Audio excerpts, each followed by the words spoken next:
All right, face swaps.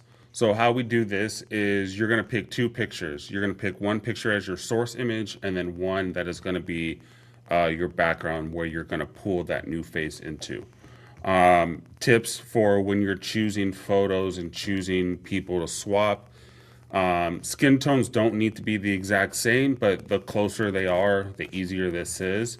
Also, you got to keep in mind like where people are looking. So if their head is tilted to the side, you got to make sure that both photos are kind of looking in the same direction so that it looks similar when you pull it, when you try to piece them together.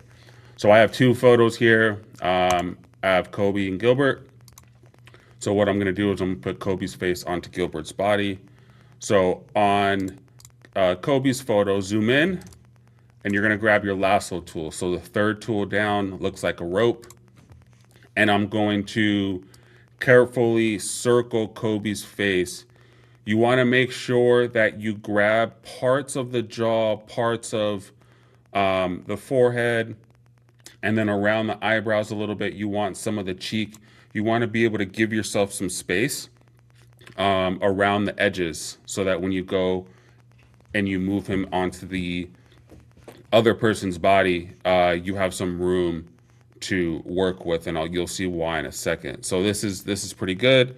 Copy and paste, Control C, Control V, and then I'm going to just grab the face and then move it over into my background image where Kobe or where Gilbert is. On Kobe's face, we're going to drop the opacity somewhere around 50. And then your goal is you're looking at facial features, right? So you're looking at the eyes, you're looking at the nose, you're just trying to align it as best as you can. And that looks pretty good. And then done. And then you can move the opacity back up to 100. The next thing that you're going to want to do is make sure that you're still selected on the face. You're going to your eraser. Make sure that your brush is a soft round brush.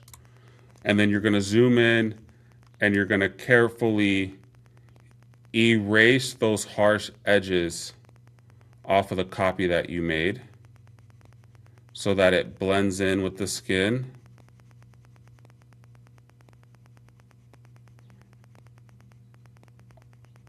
When you get close to the eyebrows, just be careful with what you are erasing. You don't want to erase too much. That looks good already.